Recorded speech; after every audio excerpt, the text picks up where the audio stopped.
حضرت جی وقار اللہ رب العزت کی مقدس کتاب قرآن مجید کا چوتھا پارہ سورہ آل عمران کی آخری آیت مبارکہ، جس میں اللہ رب العزت نے بالخصوص اہل ایمان کو کچھ احکامات دیے ہیں۔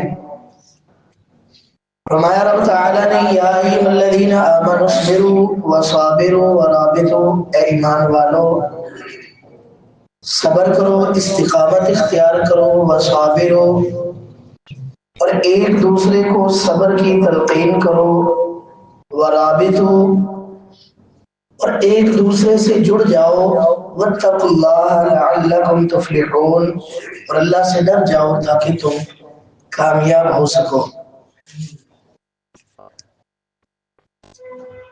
حضرت جی وقار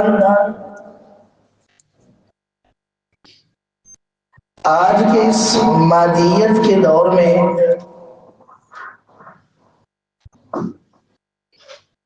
ہم نے بہت عمدہ اور سنہری اقدار کو کھویا ہے۔ نتیجتاً ہمیں ایسی چیزوں، مصیبتوں اور بیماریوں کا سامنا کرنا پڑا ہے کہ جن کا آج سے کوئی 30-40 سال پہلے تک نام و نشان بھی نہیں تھا۔ اللہ رب العزت نے انسان کو پیدا کیا، اس کے لیے ایک نظام وضع کیا جسے فطرت کہا جاتا ہے۔ اس فطرت سے جب جب چھیڑ خانی کی گئی، ہمیشہ تباہی اور بربادی ہی انسانوں کا مقدر بنی۔ انسان اپنی تخلیق کے اوپر غور کرے کہ اللہ رب العزت نے انسان کا جو میکینزم ہے وہ کس طریقے سے بنایا ہے۔ انسان کو اللہ رب العزت نے تنہا نہیں چھوڑا، اس کو اللہ رب العزت نے ہجوم عطا کیا ہے، بھیڑ عطا کی ہے، اس سے جڑنے والے اس جیسے کئی افراد عطا کیے ہیں۔ اللہ رب العزت نے فرمایا کہ یا ایھا الناس اتقوا ربکم الذی خلقکم من نفس واحدہ، کہ لوگوں اپنے رب سے ڈرو جس نے تمہیں ایک جان سے پیدا کیا، وخلق منہا زوجہا پھر اسی سے شریک حیات کو پیدا کیا، وبث منہما رجالا کثیرا ونساء اور پھر اسی سے اللہ رب العزت نے مرد و عورت بہت زیادہ تعداد میں پیدا کیے۔ واتقوا اللہ الذی تساءلون بہ والارحام، اس اللہ سے ڈرو جس کے نام سے ایک دوسرے سے مدد مانگتے ہو اور رشتہ داریوں کو جوڑ کے رکھو۔ تو یہ جو رشتہ داری ہے یا انسان کی تعلق داری ہے، ان دونوں کو ہر حال میں ان کا خیال رکھنے کی اللہ رب العزت نے بھی تلقین فرمائی ہے، اور نبی کریم صلی اللہ علیہ وآلہ وسلم نے بھی اس کا خاص خیال رکھنے کا آپ نے حکم دیا ہے۔ اب یوں سمجھیے کہ اللہ رب العزت نے نبی کریم صلی اللہ علیہ وسلم کا حکم دیا، قل لا اسألکم علیہ اجرا الا المودۃ فی القربى۔ وہ مشرکین مکہ، کفار مکہ جو قریش کے تھے، وہ دوسری تیسری پیڑھی سے تقریباً سبھی مکے والے ایک دوسرے کے رشتہ دار تھے، نبی کریم صلی اللہ علیہ وسلم کے عزیز دار تھے، آپ سے تعلق رکھنے والے تھے۔ انہوں نے نبی کریم صلی اللہ علیہ وسلم کو مکے سے نکالا، آپ کا سوشل بائیکاٹ کیا گیا، 3 سال تک نبی کریم صلی اللہ علیہ وآلہ وسلم وما اپنے اہل و عیال کے اور ایمان والوں کے شیب ابی طالب میں محصور رہے، کیونکہ مکہ والوں نے بدترین بائیکاٹ کیا ہوا تھا۔ ان حالات میں جب وہ خون کے پیاسے تھے، جب وہ اسلام کی باتوں کو دھتکار دیا کرتے تھے، اس عالم میں بھی نبی کریم صلی اللہ علیہ وسلم کو حکم دیا گیا کہ حضور آپ ان سے کہیے کہ لا اسألکم علیہ اجرا، یہ جو میں تمہیں واضح و نصیحت کرتا ہوں، جو میں تمہیں اللہ کی جانب بلاتا ہوں، اس بات کے اوپر میں تم سے کوئی مزدوری نہیں مانگتا، کوئی اجرت نہیں مانگتا، الا المودۃ فی القربى، مگر جو میری قرابت داری کی وجہ سے محبت ہے، جو تم سے میری رشتہ داری کی وجہ سے جو محبت ہے وہ تو مجھے دو، اس محبت کو میں تم سے مانگتا ہوں۔ اللہ کے نبی صلی اللہ علیہ وآلہ وسلم کی زوجہ ام المومنین سیدہ ام حبیبہ رضی اللہ تعالی عنہا ایک مرتبہ اللہ کے نبی صلی اللہ علیہ وسلم سے کہنے لگی کہ حضور میری والدہ مجھ سے ملنا چاہتی ہے لیکن اس نے اسلام قبول نہیں کیا، تو کیا میں ان سے ملاقات کر لوں، کیا میں ان سے اچھا سلوک کر لوں، کیا میں ان سے اچھا برتاؤ کر لوں؟ تو آپ نے فرمایا کہ نعم سلیھا فإنھا امک، ہاں تمہیں اس سے ملنا چاہیے کیونکہ وہ تیری والدہ ہے۔ اسی طرح اللہ کے نبی صلی اللہ علیہ وآلہ وسلم نے یا اللہ رب العزت نے ان سے بھی قطع تعلقی کی اجازت نہیں دی کہ جو غیر مسلم ہو، اللہ یہ کہ وہ اللہ اور اس کے رسول صلی اللہ علیہ وسلم کے مقابلے میں اتر آئے، وہ ضد پہ اتر آئے، وہ آپ کے مقابلے پہ اتر آئے، تب پھر ان سے بائیکاٹ کرنے کی جو ہے وہ اجازت دی گئی ہے، تب ان سے روگردانی کر لی جائے، اعراض کر لیا جائے، ورنہ نہیں، کیونکہ انسان کی فطرت میں یہ بات رکھی گئی ہے، اس کے خون میں ایک کشش رکھی گئی ہے، یہ اکیلا اور تنہا رہ ہی نہیں سکتا۔ آپ ذرا اپنے سرکل کے اندر نظر دوڑائیں، ایک ہی گھر میں پلنے والے، ایک ماں کے بطن سے پیدا ہونے والے ایک باپ کی اولاد، جب یہ اکٹھے جب تک رہتے ہیں تو مضبوط رہتے ہیں، شاد و نادر ہی کسی کو کوئی بیماری لگی ہو، جب تک یہ اکٹھے رہتے ہیں مضبوط رہتے ہیں توانا رہتے ہیں، ایک دوسرے کے حال احوال جب پوچھتے ہیں ایک دوسرے کے گلے لگتے رہتے ہیں، تندرست رہتے ہیں، کسی قسم کا کوئی فکر نہیں ہوتا۔ کہا جاتا ہے کہ بھائی بھائی کے بازو ہوتے ہیں، اور اس کا عملی مظہر ہم دیکھتے بھی ہیں کہ معاملہ جائز ہو ناجائز ہو، بھائی اپنے بھائی کی خاطر جنگ میں یا کسی بھی لڑائی میں کود پڑتا ہے کہ میرے بھائی کو کوئی ہاتھ کیوں لگائے۔ تو جب یہی معاملہ ہوتا ہے کہ جب وہ علیحدہ علیحدہ سے ہو جاتے ہیں، اپنی اپنی قبیلداری کو لے کے علیحدہ سے ہو جاتے ہیں، تب ان میں بیماریاں بھی اتر آتی ہیں، وہ کمزور بھی پڑ جاتے ہیں، وہ سارے مسائل ان کے ساتھ ہوتے ہیں۔ تو یہ وجہ کیا ہے؟ یہ ایک دوسرے سے دور جانا اس کی بڑی وجہ ہے،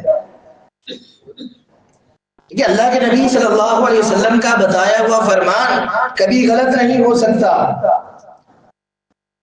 وجوہات ہمیں آج سمجھ آئیں، کل سمجھ آئیں، آج سے 50 سال بعد سمجھ آئیں، لیکن اللہ کے نبی صلی اللہ علیہ وسلم کا ایک ایک حکم حکمت بھرا ہے، ایک ایک حکم سے حکمت جھلکتی ہے، وقتی طور پہ ہمیں سمجھ آئے یا نہ آئے۔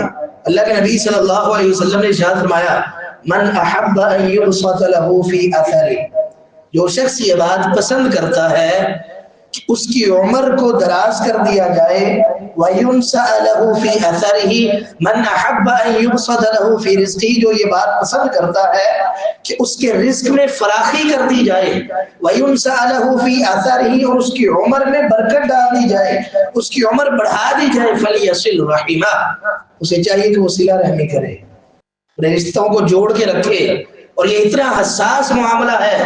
اللہ کے نبی صلی اللہ علیہ وسلم کے پاس ایک شخص آتا ہے، کہتا ہے کہ حضور میں اپنے رشتہ داروں کا خیال رکھتا ہوں، ان سے میں وفا کرتا ہوں، بدلے میں وہ جفا کرتے ہیں، میں اچھا سلوک کرتا ہوں، مجھ سے برا کرتے ہیں۔ تو اللہ کے نبی صلی اللہ علیہ وسلم فرمایا کہ تم اپنا اچھا سلوک کرتے رہو، گویا کہ تم ان کے منہ کے اندر ریت ڈال رہے ہو۔ اگر تم اپنی بات میں سچے ہو، اپنا حق جو اپنا فرض ہے وہ پھر بھی ادا کرنے کا حکم دیا گیا، آپ نے ان سے علیحدہ ہونے کا یا ان سے قطع تعلقی کرنے کی اجازت نہیں دی۔ ہمارے والدین ہو، ہمارے عزیز و اقارب ہو، ہماری اولاد ہو، ہمارے بہن بھائی ہو، ہمیں آپس میں جڑنا چاہیے۔ یہ اللہ کا حکم ہے کہ یا ایھا الذین آمنوا اصبروا وصابروا ورابطوا، یہاں پہ تو متفقہ طور پہ ایمان والوں کو اللہ نے حکم دیا کہ سارے کے سارے استقامت اختیار کرو، صبر کرو، ایک دوسرے کو صبر کی تلقین کرو، ڈٹ جانے کا مشورہ دو، ایک دوسرے کو مضبوط کرو۔ یہ اللہ رب العزت کا حکم ہے۔ اللہ رب العزت نے فرمایا کہ والعصر، قسم ہے زمانے کی، ان الانسان لفی خسر، انسان سارے کے سارے خسارے میں ہے، الا الذین آمنوا وعملوا الصالحات، سوائے ان لوگوں کے جنہوں نے ایمان قبول کیا، وعملوا الصالحات، اور جنہوں نے نیک اعمال کیے، وتواصوا بالحق، اور جنہوں نے حق کی ایک دوسرے کو تلقین کی، وتواصوا بالصبر، اور جو ایک دوسرے کو صبر کی تلقین کرتے ہیں، وہی لوگ کامیاب ہیں، وہی خسارے سے پاک ہیں۔ یہ دنیا ہمارے ساتھ چلنے والی ہے، کتنی دیر تک چلے گی؟ ہمارا مال، ہماری دولت، ہماری شہرت، ہماری عزت، ہماری طاقت، یہ کب تک ہمارے ساتھ ہے؟ زیادہ سے زیادہ ہماری موت تک ہمارے ساتھ. اس کے بعد کیا ہے؟ اس کے بعد ہمارے ساتھ رہنے والے ہمارے اپنے اعمال ہیں. ہماری عدم موجودگی میں جو ہمارا ہونے والا اچھا تذکرہ ہے وہ ہماری اصل قیمت، ہماری طاقت، ہماری دولت ہے. ہمارا چھوڑا ہوا کوئی اچھا کام جو کسی کو نیک راستے پہ چلا گیا وہ ہماری اصل کامیابی ہے. ہمارے بھائی کی، ہمارے عزیز و اقارب کی، ہماری اولاد کی ہمارے حق میں کی گئی کوئی اچھی دعا جو ہے وہ ہماری دولت ہے. اس طرح سے زندگی گزارنی چاہیے کہ جب تک ہم موجود ہوں تب تک ہماری تڑپ رہے، جب ہم دنیا سے چلے جائیں تب ہمارے لیے دعاؤں کے ہاتھ اٹھے. اللہ رب العزت نے حکم دیا کہ ورابطو، ایک دوسرے سے جڑ جاؤ، ایک دوسرے کو سنیں. ہم آج اس مادیت نے ہمیں بہت ساری چیزوں میں بہت ساری خرابیاں ہمارے اندر پیدا کر دی ہیں، بہت سے خواب آنکھوں میں سجا دیے گئے، بہت سی توقعات دوسروں سے وابستہ کر دی گئی. نتیجہ کیا ہوا کہ ایک انسان نے دوسرے انسان کو اپنا دکھ سنانا چھوڑ دیا، کہیں پہ اس کا مذاق بنایا گیا، کہیں پہ اس کو دھتکارا گیا. نتیجہ یہ نکلا کہ ایک دوسرے کو کچھ سنانا وہ چھوڑ دیا گیا. اب وہ جو غم تھا وہ آہستہ آہستہ دلوں میں اترنے لگا. تو جب دل کمزور ہوئے وہاں سے پھر بیماریاں نکلی، جسے ہم بلڈ پریشر بھی کہتے ہیں، جسے ہم شوگر بھی کہتے ہیں، جسے ہم کیا وہ دیگر بیماریاں کہ جو ایک دفعہ انسان کو لگ جائیں تو پھر تا دم مرگ انسان کا پیچھا نہیں چھوڑتی. ان کی روحانی وجوہات میں سے ایک یہ بھی ہے کہ ہم ایک دوسرے سے کٹے ہیں. ہمارے پاس رابطوں کے ذرائع بڑے جدید ہیں. ایک کلک کے اوپر ہم 7 سمندر پار بیٹھے شخص کو اپنے سامنے بٹھا سکتے ہیں. اس طرح ہو سکتا ہے کہ وہ بالکل ہمارے سامنے بیٹھا ہے، ہم اس سے بات کر رہے ہیں، وہ ہم سے بات کر رہا ہے، لیکن اس کے باوجود دوریاں اتنی ہیں کہ ایک ہی گھر میں ایک ہی چھت تلے رہنے والے صدیوں سے، سال ہر سال سے، کئی کئی مہینوں سے ایک دوسرے کو دیکھ نہیں پاتے، ایک دوسرے سے بات نہیں کر پاتے. یہیں سے پھر وہ ایک لاوا بنتا ہے جو انسان سے ہوتا ہوا اس کی اولاد میں سرایت کرتا ہے. نتیجہ کیا نکلتا ہے کہ اولاد بھی اس آگ میں جلنے لگتی ہے کہ جو انہوں نے خود نہیں جلائی ہوتی. جس آگ کو وہ بجھانا چاہتے ہوتے ہیں اس آگ میں وہ بھی پھر جلنا شروع ہو جاتے ہیں. نتیجے اس کے پھر ہمارے سامنے اس طرح سے نکلتے ہیں کہ جوان جوان بچے خودکشیاں کرتے ہمیں نظر آتے ہیں. غربت کے مسائل ہیں، دوسرے تیسرے مسائل ہیں، لیکن سب سے خطرناک مسئلہ یہ ہے کہ انسان نے انسان کی خبر لینا چھوڑ دی ہے. ہر چیز کو ایک دولت کے، ایک رقم کے پیمانے میں تولا جاتا ہے. کسی کو کتنی عزت دینی ہے یہ اس کی ورث کو دیکھ کے، اس کی دولت کو دیکھ کے یہ طے کیا جاتا ہے. یہ وہ خود غرضانہ رویے ہیں کہ جنہوں نے ہمیں ان مسائل کا شکار بنایا. نتیجہ یہ نکلا کہ ہر کوئی اپنی جان لینے کے درپے ہے، وہ دنیا سے تنگ آ رہا ہے. ایک دوسرے سے جڑنے کا حکم اس لیے بھی دیا گیا تھا کہ ایک دوسرے کی خبر لی جائے. یا ایھا الذین آمنوا اصبروا وصابروا ورابطوا، ایمان والو صبر کرو، استقامت اختیار کرو، ایک دوسرے کو تلقین کرو، ایک دوسرے سے جڑ جاؤ. رابطوا، اردو میں ہم یہ لفظ بولتے ہیں کہ رابطہ رکھو، ایک دوسرے سے رابطہ رکھا جائے، ایک دوسرے کا حال احوال معلوم کیا جائے. اسی میں کامیابی ہے، اسی میں انسان کی بہتری ہے. انسان کا ذہنی سکون بھی اسی بات میں جڑا ہوا ہے کہ انسان ایک دوسرے سے ملتا رہے. اللہ کے نبی صلی اللہ علیہ وسلم نے ارشاد فرمایا کہ وہ مومن کہ جو لوگوں سے ملتا ہے، میل جول رکھتا ہے اور ان کی جانب سے آنے والی اذیتوں کے اوپر صبر کرتا ہے، اس شخص سے بہتر ہے کہ جو لوگوں سے ملتا نہیں اور لوگوں کی اذیتوں کے اوپر صبر بھی نہیں کرتا. اسلام کی آمد سے قبل ایک یہ عمل تھا کہ لوگ جنگلوں میں، غاروں میں یا دور دراز اپنی آبادی، اپنے علاقے سے الگ تھلگ ہو کے دور دراز چلے جایا کرتے تھے، رہبانیت اختیار کرتے اور وہاں پہ وہ اللہ کی عبادت وغیرہ کیا کرتے. یہ ان کی حد تک جائز تھا، لیکن اسلام میں اس چیز کو منع کر دیا گیا. لا رہبانیت فی الاسلام، اسلام میں رہبانیت کی اجازت نہیں ہے. یہاں پہ آپ معاشرے سے کٹ نہیں سکتے، آپ کو معاشرے کے اندر رہنا ہوگا اور بھرپور طریقے سے اپنا کردار ادا کرنا ہوگا۔ آج ہمارے لیے مشکلات نہیں ہیں، ہمیں اپنے جیسے اپنے ہم ذہن ہمیں کئی مل جائیں گے۔ اللہ کے نبی صلی اللہ علیہ وسلم کی جد و جہد کا اندازہ کیجئے کہ اللہ کے نبی صلی اللہ علیہ وسلم نے جب لا الہ الا اللہ کی صدا لگائی تھی تو آپ کی تائید کرنے والا فوراً سے کوئی بھی نہیں تھا۔ ان حالات میں اللہ کے نبی صلی اللہ علیہ وسلم نے استقامت اختیار کی، آپ کو ساحر کہا گیا، آپ کو کاہن کہا گیا، آپ کو معاذ اللہ مجنون کہا گیا، آپ کو جو ہے وہ معاذ اللہ جو ہے وہ کچھ اور بھی کہا گیا، خواہش پرست بھی کہا گیا، آپ کو جو بھی انہوں نے الزام وہ لگا سکتے تھے سارے لگائے، لیکن اللہ کے نبی صلی اللہ علیہ وآلہ وسلم نے اچھے طریقے سے ان سب چیزوں کا مقابلہ کیا۔ سیدہ عائشہ رضی اللہ تعالیٰ عنہ سے پوچھا گیا کہ کیا اللہ کے نبی صلی اللہ علیہ وسلم بیٹھ کر نماز پڑھا کرتے تھے؟